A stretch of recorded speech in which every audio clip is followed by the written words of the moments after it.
Welcome to our next installment of the DePaul School Parent Education video series. I'm Tony Kemper and I'm joined today by members of our faculty here at the DePaul School. Paul Kepler of Team 3 and Humanities, Sandra Bushell, Kevin Sparks of Team 7, Laura Shea from Team 8, and Mike Zonko from Team 5 and 6. Now the last video featured Lisa Stepp, Phil Howe, and I speaking about our heritage of personal and social success instruction, and from that came the origin of the Compassion Project and Compassion Ceremony. This video gives us a chance with faculty members fleshing out the wonderfulness of compassion and all that compassion means here at DePaul. I know Laura, in the last video, Phil and Lisa and I spoke about the fact that this really is student driven. And the kids are involved in selecting and debating and ultimately landing on the beneficiaries of their compassion or benevolence. Can you talk us through that process, how that looks within the classroom? Well, each year it does look a little bit different. This year we started off with brainstorming and we ended up with a huge list of different interests that the students had. So we looked for commonalities and had the students thinking even more in depth about how they could make a difference. And we think that this year we've come up with a plan that's going to address many of the interests of our 40 students on Team 8, and then also extend the idea that compassion lasts throughout the year. Mm-hmm. And the students truly are the drivers of this in all of our teams, right, even with the younger students. Mm-hmm. Mike, you've joined us this year. This is your first year as a faculty member. How has this compassion emphasis struck you? What have you learned about our kids and guiding them through this? It's amazing. One of the things that most impressed me and also intrigued me, even when I was interviewing, was on the website, the Compassion Project. So I was intrigued because I thought, boy, this is a place that really cares about more than just its own entity.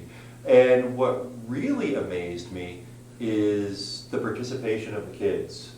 Some of the most goosebump moments I've had in success, genuine goosebump moments, was talking to the kids about the project that they developed with me, and just to see how excited they were at the prospect of helping people. And then not just amazing but overwhelming when the very next day after we just gave them this project, I already had cabinets filled with donations. So the fact that they were willing to and cheerful enough to put this into action so quickly and so overwhelmingly, I'm still taken aback by that. You know, that's part of what we spoke about in the last video. You know, our students with learning differences, are often students in previous placements or settings that have been passive. They've been the recipients.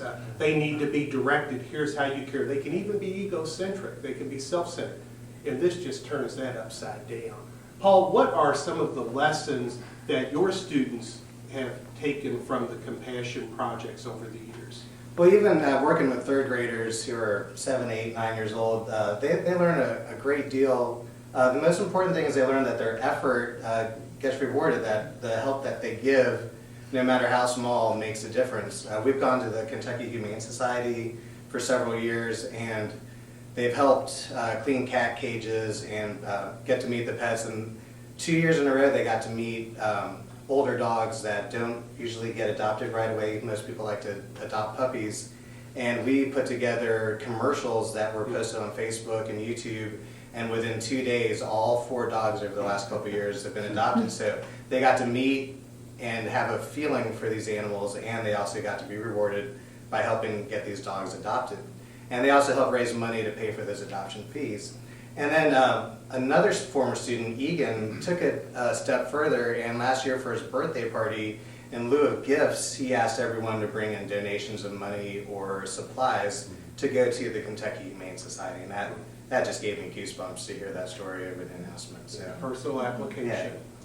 Over the course of the year in Team 7, I know your students have just done some spectacular work in selecting beneficiaries. I really have enjoyed your presentations too before those 400 plus folks. What have been, Kevin and Sandra, over the years, some of those projects that you think really captivated your students and which really engaged you heartfully in the compassion effort? Well, without a doubt, in the 2 previous years where we've done the Compassion Project, we visited our nursing home in our community, Highland Nursing and Rehabilitation Center. And that was just, it was a tremendous impact on the students. We were just absolutely amazed as the teachers how well the students took that under their wing and just made it their own project. They were very involved. Right. It was an ongoing process throughout the whole year where we visited the nursing home twice a month. And they were in charge of coming up with the activities and then leading the activities with the residents there. And they built a relationship with many of the residents there. And it was, And to see the students interact with the residents was just, it was very moving. And just, they were really, it was genuine compassion. It was genuine compassion. Mhm. And certainly student-led, and you Yes. raise a good point, which is true with all of our projects. These don't just end at the holiday, Right. at the conclusion of the holiday season. Right. These are long-term relationships. Compassion knows no season, as we like to say. On December 19th at about 9:15, our students will come into the gym with their teachers and their teams, and we will have almost 400 guests that day in our gym. It's a fabulous ceremony. And without giving anything away, I mean, I don't know what the projects are. I just love being surprised and wowed at the event. Without giving anything away, what would you say to our viewers and prospective guests that they can expect to see? What are some things that, if you want to tease them a little bit into an invitation to attend, what might they experience? Anybody? Well, I think they'll see a continued, just this strong effort to carry on our compassion tradition. Mhm. I think every year is a little different because students are a little different each year. I think they'll demonstrate what they've always demonstrated, which is that tremendous sense of compassion that you don't normally see in students our age, perhaps, unless Right. we bring the it out. kindness that you Exactly. see from our students. Right, it's there, it's always there. Mhm. Just something needs to bring it out.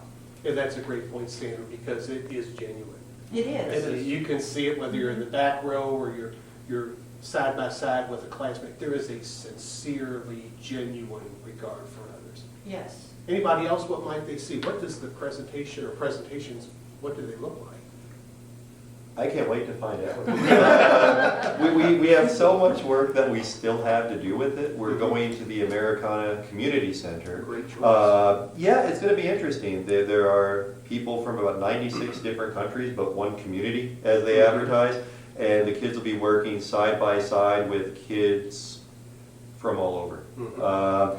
And that's going to be on Wednesday. Mhm. So I just can't wait to see what they come away with from that, and I can't wait to see how they're going to get it across. Since it's my first time, I expect to be surprised, but the one thing that won't surprise me is the sincerity that they're going to bring across in their presentations. I don't know what the presentation will be yet, but I will be amazed and impressed, I know that much. Anybody So- else? And I think that people will be inspired by what our students across the grade levels accomplish and what they are passionate about and how they want to help others, so they can always give everyone who attends an idea of how they can become involved and active in the community as well. Mhm. I know that when the first group steps forward and they are on the stage, what they present will be by itself sufficient, but then there's just the next team, then the next team, then perhaps student council. I mean, at the end, I just feel emotionally done from watching such an abundance, a cavalcade of care and concern for others. Final thoughts, anything you'd like to share? It's just a powerful experience. This will be my 6th time doing Compassion, and it's a little different because I'm only half time with Team 3. But just every year is something different, but it's always very powerful and it's always very moving and very inspirational, as Laura said. I agree. Many guests say that it is one of the highlights of their holiday season. And I remember a few years ago, we had to cancel Compassion on Friday because we had ice and snow. And oh my goodness, did we receive so many phone calls. And then we held it, but in January when we returned. It was a letdown, wasn't it? I mean, we were so geared for that. That's such a key for us. Well, this gives you an idea of what December 19th is going to look like. The event will be held in our gym. We invite parents, grandparents, friends of the school. We've had members of the leadership of our city of Louisville who've been here. And as we shared a couple of weeks ago in the previous video, we can dare say that what we did at DePaul inspired what is now Louisville as a compassionate city. So we've had a wide variety of guests. We hope that you're one of them. December 19th, it's a Friday, 9:15. It'll run for about an hour and a half or so, and you'll be so grateful that you attended. Thanks for joining us.